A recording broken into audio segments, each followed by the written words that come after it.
அபிராமி.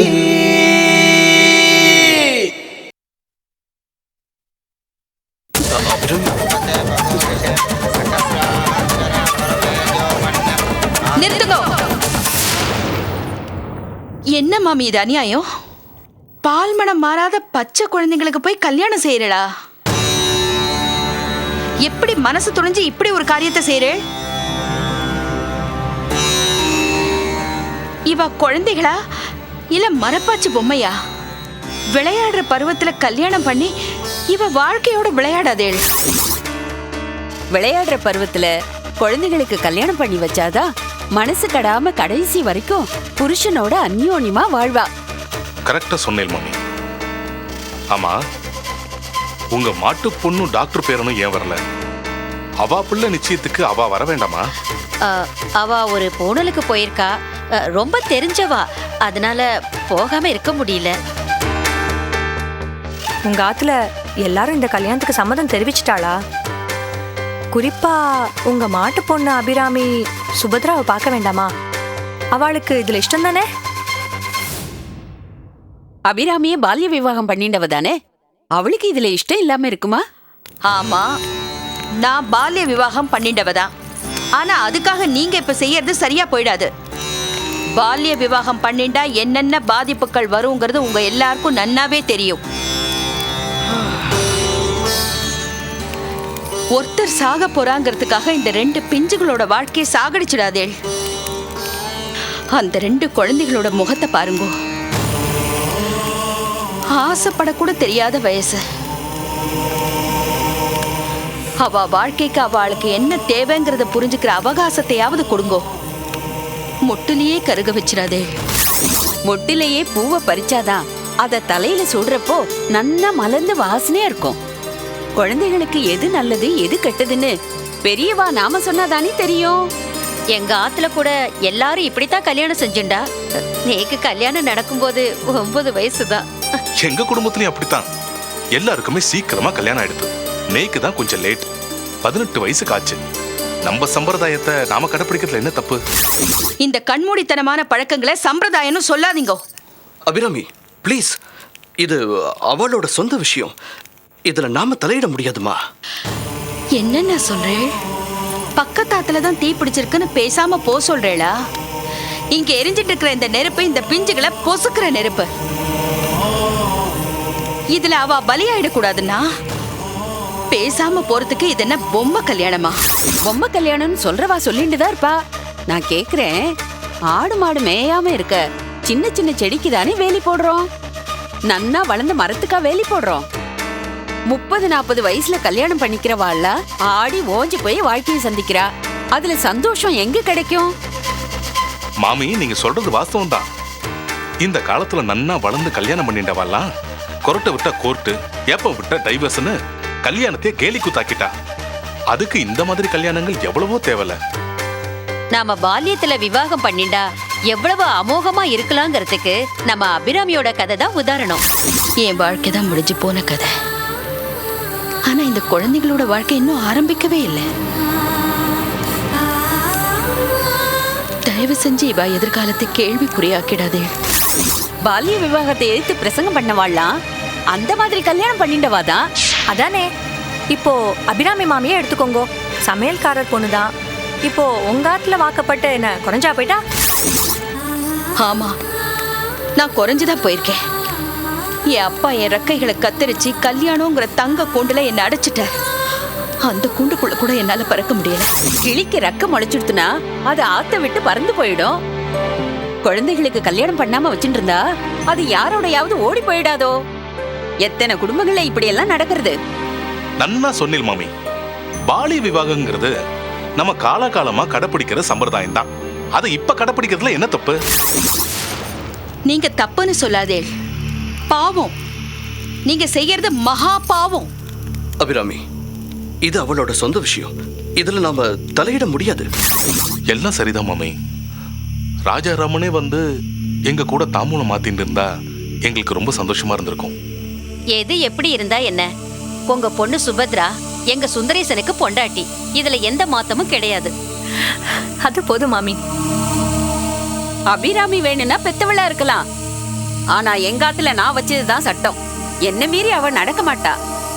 சாஸ்திர சம்பிரதாயத்தை மீற அளவுக்கு அவளுக்கு துணிச்சல் கிடையாது.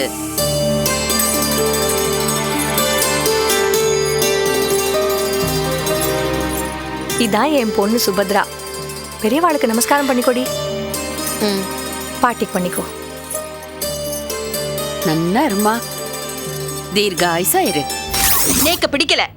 இந்த கல்யாணம் நடக்க நான் ஒத்துக்க மாட்டேன். நீ யார் சொல்றதுக்கு? பொண்ணை பெத்தவனா?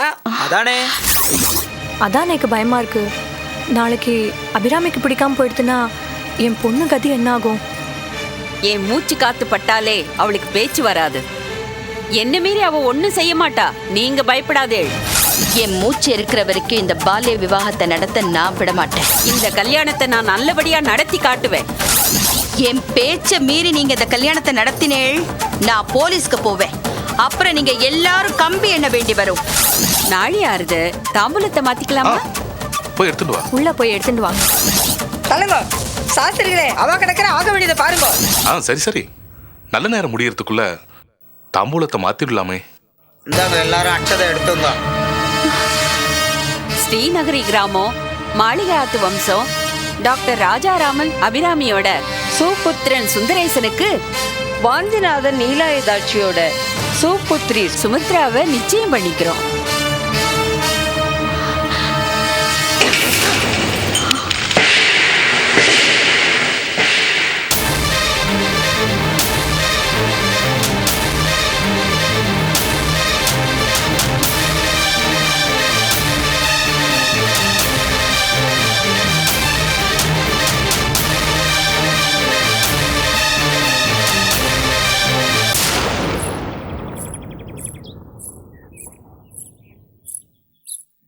நோக்கு ரொம்ப வலிக்கிறதா? இல்ல, வா கல்யாணி, நம்ம அந்த குளத்துக்கிட்ட கொஞ்ச நேரம் உட்காந்துட்டு போலாமா? சரி.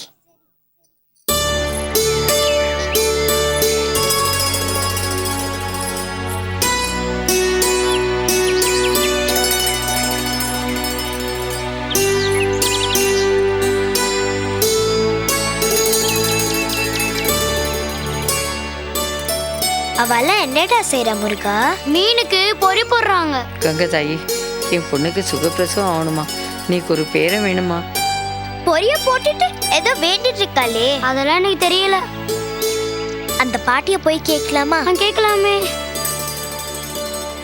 சரி வா. என்னம்மா குழந்தை? ஏன் பாட்டி? எதுக்காக பாட்டி குளத்துல பொரிய போடுறேன்? இந்த குளத்துல பொரிய போட்டு இதுல இருக்கிற மீன்கள் அதை சாப்பிட்டா நம்ம வேண்டினது நிறைவேறும். நீங்க என்ன பாட்டி வேண்டிண்டேல்? நீக்கு ஒரு குட்டி பேரை பிறக்கணும்னு வேண்டினம்மா. நேக்கும் கொஞ்சம் பொரி கொடுக்கறேல பாட்டி? இதோ எடுத்துக்கோ. ஏன்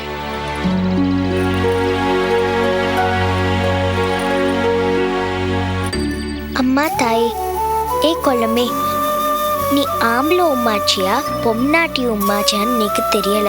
அதனால உன்னை எப்படி கூப்பிடுறதுன்னு தெரியல.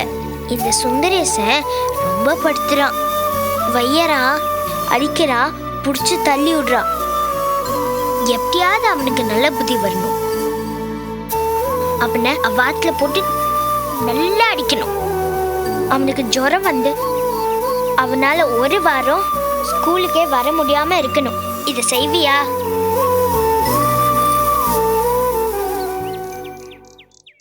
என்ன ஏன் இப்படி சங்கரி சங்கரின்னு கூப்பாடு போட்டு இருக்கே? என்ன வந்துடுது சங்கரிக்க?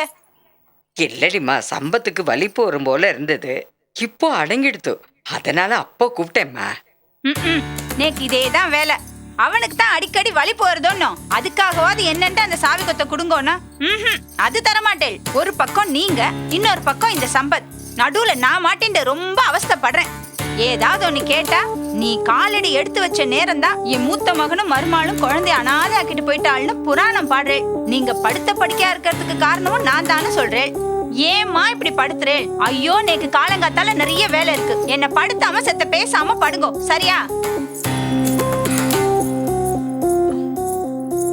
இதோ பாருங்கண்ணா, உங்க அம்மா படுத்துற பாடு நேக்கு தாங்கல.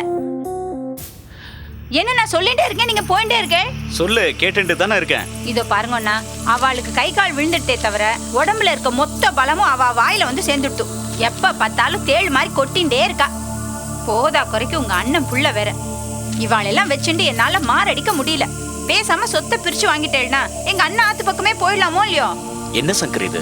99 குடம் உடைச்சிட்ட, பாக்கி இருக்கிறது இன்னும் ஒரே ஒரு குடம் தானே? அந்த ஒரு குடம் தான் பாக்கி. அந்த 100வது குடத்தை தண்ணி எடுத்து ஏன் தலையில கொட்டிடுங்க. மொத்தமா எல்லாரையும் தலை முடிக்கிட்டு நான் போயிடுறேன். இப்படி நீ அவசரப்பட்டினா இவ்வளவு நாள் பொறுமையா இருந்ததுக்கு அர்த்தமே இல்லாம போயிடுமா? இல்லைனா மட்டும் நேக்கு அப்படியே செலவு வச்சிட போறேளாக்கும். இதோ பாருங்கண்ணா, உங்க அம்மாக்கு சுசுஷ பண்ண நான் எவ்வளவோ தியாகம் பண்ணியாச்சு.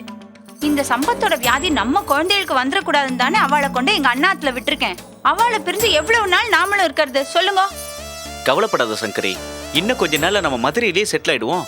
இதோ பாருங்கண்ணா, நான் இப்பவே சொல்லிடுறேன். உங்க அம்மா காலத்துக்கு அப்புறம் இந்த சம்பத்தை கொண்டு போய் இங்கே ஏதாவது ஒரு ஆசிரமத்திலயோ இல்ல ஹாஸ்டல்லயோ போட்டுடுங்க. நம்மளோட அழிச்சுட்டு போக மட்டும் நான் சம்மதிக்க மாட்டேன். ஏய் சங்கரி, பாவண்டே, எங்க அண்ணா பையன்டே, அப்பா அம்மா இல்லாதவன். நாம 2 பேரும் உயிரோட தானே இருக்கோம். நம்ம குழந்தைகள் மட்டும் அண்ணாத்துல அண்ணாத மாதிரி தானே இருக்கா. அதே மாதிரி சம்பத்தும் இருந்துட்டு போறான். வாங்க டாக்டர். என்ன சேஷாத்ரி, வரும்போதே சீரியஸா பேசிட்டு இருக்கேள்? ஆமா, என் மாமியார் எப்போ சீரியஸ் ஆவான்னு பேசிட்டு இருக்கோம். என்ன மாமியார வழி அனுப்புறதுல ரொம்ப ஆர்வமா இருக்கேள் போல இருக்கே. பின்ன என்ன டாக்டர், எப்ப பார்த்தாலும் தலையான் அடியில் அந்த சாவி கொத்தை வச்சுண்டு என்னவோ குழந்தைகளுக்கு கிளிகிளி பாட்டுற மாதிரி ஆட்டியே என்ன வேலை ஏவின்னு இருக்கா. நேக்கும் வாழணும்னு ஆசை இருக்காதா என்ன? சரி சத்த இருங்கோ, நான் போய் பாட்டியை பார்த்துட்டு வந்துடுறேன்.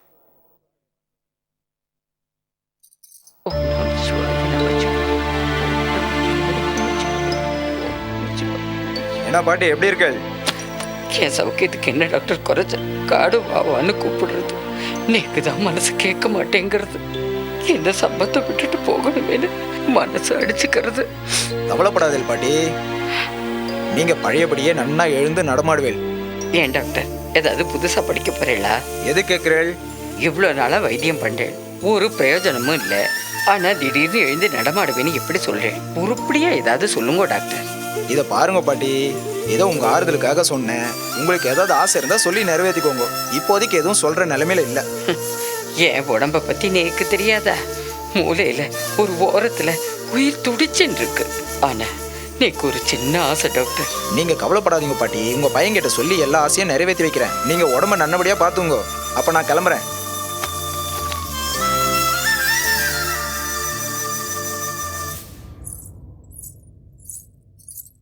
பாருங்க மாமி, அவளால நடக்கவே முடியல. கொஞ்ச நாள் தான் உயிரோட இருக்க போறா. அவளுக்கு ஏதோ ஆசை இருக்காம அதை நிறைவேற்றி வைங்க. அவளோட ஆசைக்கு ஏது டாக்டர் அளவு? பருப்பு பொடியை பண்ணி கொடு, காசி அல்வாவை பண்ணி கொடு, என்ன அந்த மகாமக குளத்துக்கு அழைச்சிட்டு போறியா அப்படின்னு ஏதாவது கேட்டுட்டே இருப்பா. என் ஆத்துக்காரரும் அலாவுதீன் பூதம் மாதிரி அவ ஆசையெல்லாம் நிறைவேற்றி வச்சுட்டே இருப்பார். ஆமா, இப்ப புதுசா அவளுக்கு என்ன ஆசை? நீங்க சொல்லவே வேண்டாம், நானே போய் அதை கேட்டுக்கிறேன். உங்க ஃபீஸ் என்ன அதை சொல்லுங்க. அதெல்லாம் மொத்தமா வாங்கிக்கிறேன். அது சரி, எங்க மாமியாரோட சொத்துல பாதி உங்களுக்கு ஃபீஸ்ன்ற பேர்லயே வந்துடும் போல இருக்கு. இவாளுக்கு வைத்தியம் பார்த்து மாளல. நீங்க கிளம்புங்க டாக்டர், நான் பாத்துக்கிறேன். நான் வரேன். என்ன ஏதோ நிறைவேற்ற வேண்டிய ஆசை பாக்கி இருக்குன்னு டாக்டர்கிட்ட சொன்னேலாமே, என்னன்னு சொல்லுங்க. ஓ மேலெல்லாம் நேக்கு நம்பிக்கை இல்லை. என் ஆசையெல்லாம் என் பிள்ளையாண்ட சொல்றேன், அவனை கூட்டிட்டு வா.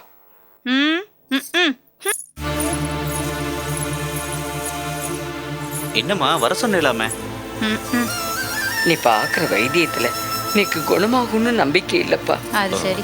அதுவும் தவிர உன் பொண்டாட்டி மேல நேக்கு நம்பிக்கையே இல்லை. நான் போனப்புறம் என் பேரனை நடு தெருவில் விட்டுடுவான். அப்படி பொறுப்பா யாருமா இருப்பா? என் பேரனுக்கு ஒரு கல்யாணத்தை பண்ணிட்டேன். அவன் மாமனாரத்து வழியில கடைசி வரைக்கும் அவனுக்கு ஆதரவா இருப்பா இல்லையா? என்னது 10 வயசு பையனுக்கு கல்யாணமா? அதுவும் இந்த காலத்துல? அப்பதான் எங்களுக்கு ஏதோ பண்ணி வச்சுட்டேன். இப்பெல்லாம் அந்த மாதிரி யார் பண்ணிட்டு இருக்கா?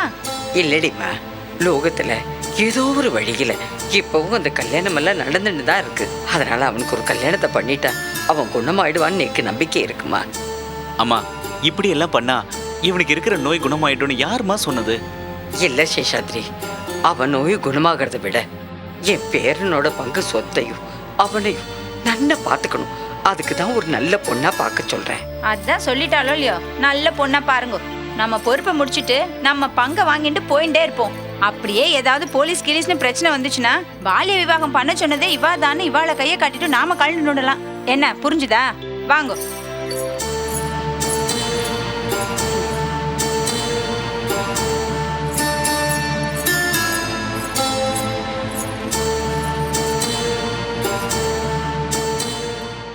ஏன்னா ம் நானும் உங்க அம்மாட்ட ஏதோ வீம்புக்கு பேசிட்டு வந்துட்டேன். கட்டவரல் சைஸ்ல இருக்கான் அந்த சம்பத். அவனுக்கு எப்படி நான் கல்யாணம் பண்றது? அடி பொடி அசடு. அந்த கட்டவரல் கிட்டுக்கு ஒரு சுண்டு வரல் பட்டு கிடைக்காமலே போயிடுவா. என்ன பேசுறீங்க நீங்க? பால்ய விவாகம் பண்ணா உங்க அம்மாவை பிடிச்சி உள்ள போட்டுடுவா. நோக்கு அதானே வேணும். அம்மா மேலே போனான்னா இல்லை ஜெயிலுக்கு போனா என்ன? நோக்கு விமோச்சனம் வந்தா சரி அதானே? எதையாவது செய்யுங்கோ, அப்புறம் ஏதாவது வல்லடி ஆகி போயிடுத்துன்னா அம்மாவும் பிள்ளையும் சேர்ந்துட்டு ஏன் தலையை போட்டு உருட்டுங்கோ. இந்த பர்றி, அம்மா சொல்றதுல ஒரு நியாயம் இருக்கும்னோ. சம்பத்துக்கு கல்யாணம் பண்ணி வச்சிட்டோன்னா சொத்தை பிரிச்சு கொடுத்துட்டா அவனை அவ மாமியாராத்துல பாத்துக்க போறா. நாம நம்ம பங்கை வாங்கிட்டு போயிடலாம் இல்லையோ? ஏன்னா கூடிய வர சம்பத்துக்கு பாக்குற பொண்ணாத்துக்காரால அசடா அப்ராணியா பாத்துடுங்கோ. அதுதான் நமக்கு வசதி. இந்த சொத்து கணக்கு கேக்குறவாளெல்லாம் இருக்கப்படாது. அதெல்லாம் சரிடி. அம்மா எதுக்கு இப்ப திடீர்னு சம்பத்தோட கல்யாணத்தை பண்ணி பார்க்கணும்னு அவசரப்படுத்துறா? என்னன்னா இது? டாக்டர் உங்களாண்ட சொல்லலையா? உங்க அம்மா இப்ப அந்திம காலத்தை நெருங்கிட்டு இருக்கா. அதுக்குள்ள அவா காலத்திலேயே இந்த சம்பத்துக்கு கல்யாணத்தை பண்ணி பார்க்கணும்னு நினைக்கிறா. அப்படி நடந்துட்டா இந்த சொத்தை பிரிச்சு நம்ம கொடுத்துட போறா. நாம போயிட்டே இருக்க போறோம், அவ்வளவுதானே? இதோ பாருங்கண்ணா, இதுதான் நமக்கு கிடைச்சிருக்க கடைசி சந்தர்ப்பம். இதை நல்லா பயன்படுத்திக்கோங்க. நமக்கும் 2 குழந்தைகள் இருக்கா, அதை புரிஞ்சு நடந்துக்கோங்க. ஏன்னா இந்த சம்பத்துக்கு தகுந்த மாதிரி யார் ஆத்துலயாவது பொண்ணு கிடைக்குமோ? எனக்கு தெரிஞ்சு திருநகரி பேட்டைங்கிற கிராமத்துல தான் இந்த மாதிரி பாலிய விவாகங்கள்லாம் அமோகமா நடந்துட்டு இருக்கு. என்னோட சிநேகித அனந்தராமன்னு அதுக்கு பக்கத்து கிராமத்துல தான் இருக்கான். அவனோட மனைவி கூட இந்த மாதிரி கல்யாணங்களுக்கு வரங்கள் பார்த்து கொடுத்துட்டு இருக்கா. போன மாசம் நான் அவ ஆத்துக்கு போயிருந்தப்போ எல்லாம் என் பாட்டி ராஜேஸ்வரி பண்ண வேலை. 8 வயசுலயே எனக்கு கல்யாணத்தை பண்ணி என் வாழ்க்கையே பாழ் பண்ணிடுது. என்ன 8 வயசுல உங்களுக்கு கல்யாணம் நடந்ததா? ஆமாண்டா. காத்தாடிக்கு மாஞ்சா போட்டு இருந்தேன். ஒரு கையில மாஞ்சா கயிறு, இன்னொரு கையில மஞ்ச கயிறு. இப்படிதான் என்னோட கல்யாணம் நடந்தது. ஐயோ, அந்த மாஞ்சா கயிறையே என் கழுத்துல கட்டி இருக்கலாம். இப்படி தினமும் என் கழுத்தை அறுக்கிறதுக்கு அது பொருத்தமா இருந்திருக்கும். என்னடா இது கூத்து? 8 வயசுல கல்யாணமா? உங்களுக்கு தெரியாது, எங்க ஊர் வழக்கமே அதான். நேக்கு என் தம்பிகளுக்கு எல்லாருக்குமே 10 வயசுக்குள்ளேயே கல்யாணமே ஆயிடுத்து. அச்சச்சோ, அது சட்டப்படி குற்றமாச்சே. நீங்க வேற சட்டத்துக்கு பயந்து ஊர் வழக்கத்தை விட்டுற முடியுமோ? பூணூல் கல்யாணம் நடத்துற மாதிரி அப்படியே எங்க கல்யாணத்தை முடிச்சுடுறது எங்க ஊர் வழக்கம். அதுக்காக பச்சை குழந்தைகளுக்கெல்லாம் கல்யாணம் பண்றல. இத பாருங்கோ மாமா, இளம்பிள்ளவாதம் வரக்கூடாதுன்னு சின்ன வயசுல தடுப்பூசி போடுறோமோ இல்லையோ, அதே மாதிரி பெரியவாளானா தம்பதிகளுக்குள்ள வாக்குவாதம் வரப்படாதுன்னு தான் சின்ன வயசுல கல்யாணத்தை முடிச்சிருவோம். இந்த ஊர்ல இந்த மாதிரி கல்யாணம் தான் நிறைய நடந்திருக்கு. ஏன்னா வேலையா அந்த மாமியை பார்த்து பேசி ஒரு பொண்ணையும் பார்த்து கல்யாணத்தை பேசி முடிச்சிடுங்க. அப்பதான் இந்த சொத்து நம்ம கைக்கு வரும். ஓஹோ, அப்படியா? அப்ப தேடிட வேண்டியதுதான்.